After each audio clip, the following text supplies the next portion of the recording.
ನಮಸ್ಕಾರ ಎಲ್ಲರಿಗೂ ನಮ್ಮ ಶಶಿ ಮನೆ ಊಟ ಚಾನಲ್ಗೆ ಸ್ವಾಗತ.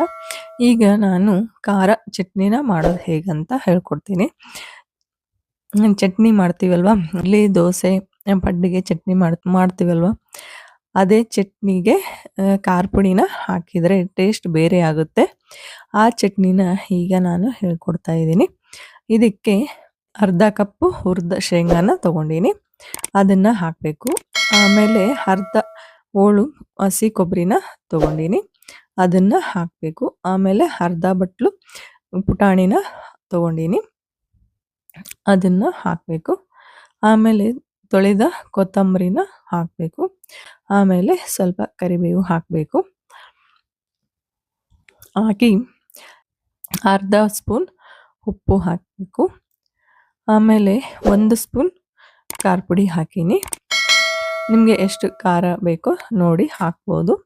ಆಮೇಲೆ ಅರ್ಧ ಸ್ಪೂನ್ ಜೀರಿಗೆ ಹಾಕಬೇಕು. ಆಮೇಲೆ 2 ಬೆಳ್ಳುಳ್ಳಿ ಪೀಸ್ ತಗೊಂಡಿನಿ. ಆಮೇಲೆ ಸ್ವಲ್ಪ ಅಲ್ಲ ತಗೊಂಡಿನಿ, ಅದನ್ನು ಹಾಕಬೇಕು. ಈಗ ಇದನ್ನೆಲ್ಲ ಮಿಕ್ಸಿ ಮಾಡೋಣ. ಇದಕ್ಕೆ ಸ್ವಲ್ಪ ನೀರು ಹಾಕಬೇಕು, ಸ್ವಲ್ಪ ರುಬ್ಬಿ ಆಮೇಲೆ ಸ್ವಲ್ಪ ನೀರು ಹಾಕಬೇಕು. ಈಗ ಅದನ್ನು ಸಣ್ಣಗೆ ರುಬ್ಕೋಬೇಕು. ಈಗ ಇದಕ್ಕೆ ಒಗ್ಗರಣೆ ಕೊಡೋಣ.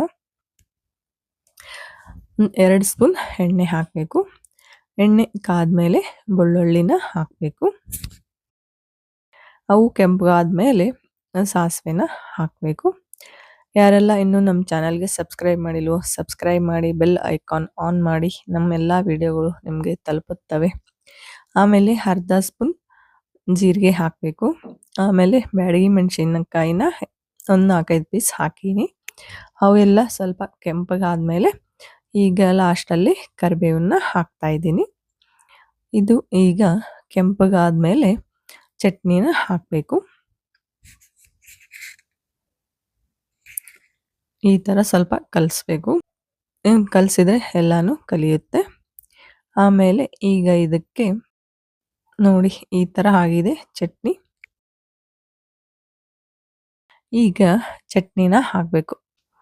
ಇದು ತುಂಬಾ ಡಿಫ್ರೆಂಟ್ ಟೇಸ್ಟ್ ಇರುತ್ತೆ. ಇದನ್ನೊಂದ್ಸಲ ತಪ್ಪದೆ ಟ್ರೈ ಮಾಡಿ, ಹೇಗಾಯ್ತಂತ ನನಗೆ ಕಾಮೆಂಟಲ್ಲಿ ತಿಳಿಸಿ. ಈ ಚಟ್ನಿನ ನಾವು ದೋಸೆ, ಪಡ್ಡು, ಇಡ್ಲಿ ಮತ್ತು ಪೂರಿ ಜೊತೆನೂ ತಿನ್ಬೋದು.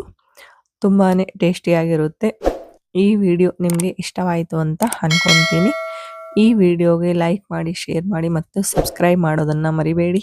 ಧನ್ಯವಾದಗಳು.